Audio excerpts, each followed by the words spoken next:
Magandang araw mga boss. Ang problema ni customer, mataas na yung clutch pedal niya, tapos pag inapakan mo, matigas pa at maingay. Pakinggan nyo mga boss, apakan ko itong clutch pedal.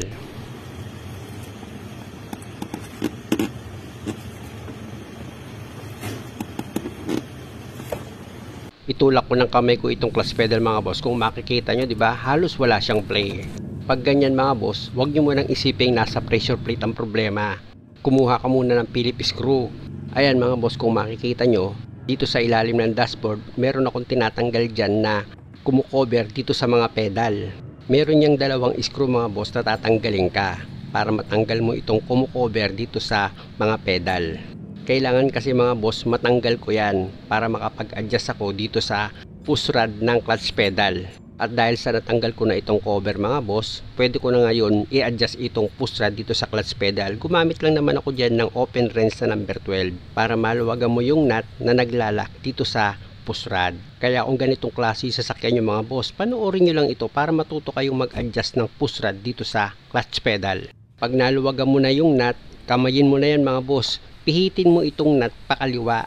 Paluluwagan nyo yan mga boss gaya ng nakikita nyo sa ginagawa ko. Yan, di ba? Lumayo na yung nut niya.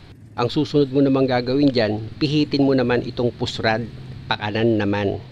Ayan, kung makikita nyo mga boss, pinipihit ko itong push rod para umiksi siya, para yung clutch pedal mo magkaroon siya ng galaw or play, na pag tinapakan mo hindi siya nakatukod. Magkakaroon ngayon ng play ito clutch pedal mo.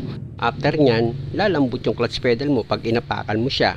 Yan nga ay dahil sa pag-adjust na ginawa mo dito sa push rod. Pinaiksi mo kasi siya eh. Basta tandaan mo, after mo mag-adjust, higpitan mo ulit itong nut para mag-lock yung push rod mo at hindi siya gumalaw. Take note lang mga boss, huwag nyo susobrahan sa pag-adjust ng push rod para paiksiin. Possible kasi mahirapan na kayong maipasok yung cambio kapag sumobra kayo sa pag-adjust. Pero pag ganun ang nangyari, pwede nyo namang i-adjust ulit. Balik tayo sa clutch pedal, tignan nyo, ang labot na niya pag idiniin ko. Meron na siyang play pag inapakan mo. Yung before kasi mga boss, bukod sa mataas na itong clutch pedal ni customer, matigas pa, tapos maingay pa. Kaya kung matigas ang clutch pedal nyo mga boss, or mataas siya, itry nyo muna dito sa push rod. Diyan muna kayo mag-adjust. Paiksiin nyo lang naman yan. At kung masyado naman siyang mababa, ang gagawin nyo naman sa push rod, papahabaan nyo naman. Ganun lang naman ang gagawin yung pag-adjust mga boss, para hindi na kayo mapagastos pa ng malaki. Tapos yung cover dito sa ilalim, ibalik nyo rin siya syempre naman. Tapos testingin ko lang apakan itong clutch pedal niya, at kung makikita nyo pagtapa ko, malambot siya, lubog agad. Sana lang mga boss, sa bawat video na ginagawa ko na pinapanood nyo, natututo kayo. Malambot no?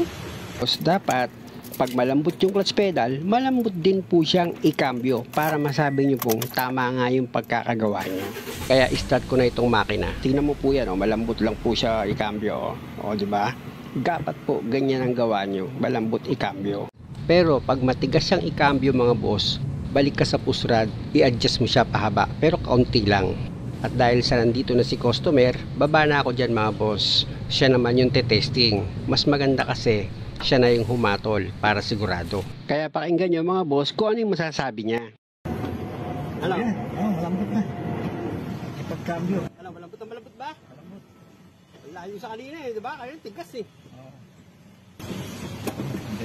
Muli mga boss, maraming salamat sa panonood. Sana wag niyo naman kalimutang mag-subscribe sa channel ko. Salamat!